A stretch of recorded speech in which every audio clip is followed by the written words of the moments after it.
السلام عليكم.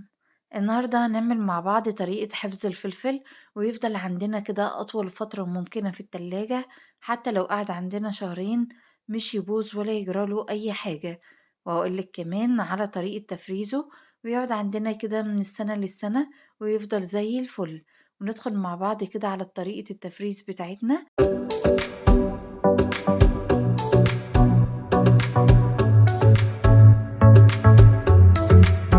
نسمي الله. أنا معايا كمية من الفلفل. الفلفل طبعا نجيبه كده يكون اللي لونه أخضر، أخضر لامع زي ما انتوا شايفينه كده معايا، ويكون لون العنق بتاعه مش ناشف. في الوقت ده كده أنا بعد ما جبته غسلته كويس وصفيته، وبعد ما صفيته كده بالمنديل كده وبدأت إن أنا أنشف أي بقايا مية عليه، حتى لو حبات الفلفل معاكي جافة تماما.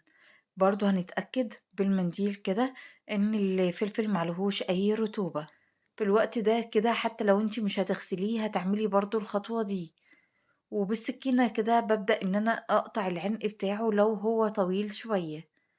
في الوقت ده كده هعمل الكمية كلها بنفس الطريقة، وهنشفه كده من كل جهة زي ما انتوا شايفين كده معايا، حتى من منطقة العنق من فوق برضو بمشي عليها بالمنديل أو بفوطة نضيفة. وفي الوقت ده كده هخلص الكمية كلها بنفس الطريقة وهرجع تاني معاكم. وده شكل الفلفل بعد ما خلصته ومسحته كده كويس جدا بالمنديل، وده هيبقى شكله. في الوقت ده الفلفل جاهز معايا إن أنا أخزّنه معايا في التلاجة أحفظه، أو إن أنا أفرّزه في الفريزر. أول طريقة في علبة كده معايا، ويكون العلبة لها غطا محكم. هاحط كده منديل في قاع العلبة، وأجيب منديل وهابدأ إن أنا ألِف وحدات الفلفل بتاعتي، هالِفّها بالشكل اللي أنتم شايفينه معايا ده. وطبعًا الفكرة من الطريقة الأولى إن طبعًا الفلفل معانا وهو في التلاجة بيبوظ علشان بيتكوّن عليه رطوبة، فبالتالي بعدها بيقوم بايظ. فالمنديل وإحنا لافينه كده في المنديل، وطبعًا إحنا مجففين الفلفل كويس، فبالتالي كده الفلفل هيقعد معانا أطول فترة ممكنة. هناخد كده كمان منديل ونبدأ كده إن إحنا نغلفها بالشكل اللي انتوا شايفينه معايا ده، وأخلص الكمية كلها بنفس الطريقة وأرجع تاني معاكم. وده هيبقى شكل الكمية كلها بعد ما خلصتها. في الوقت ده كده هبدأ إن أنا أحط منديل كده على وش العلبة كمان وبالغطا كده، وهبدأ إن أنا أقفلها وأحفظها كده عندي في التلاجة، هتفضل معايا لحد ما تخلص زي الفل. الطريقة التانية بالبلاستيك راب كده، وهابدأ إن أنا أحفظ بيه الفلفل. هابدأ إن أنا أفرد كده بلاستيك راب وأحط كده وحدة الفلفل، وهابدأ إن أنا ألفها في البلاستيك راب.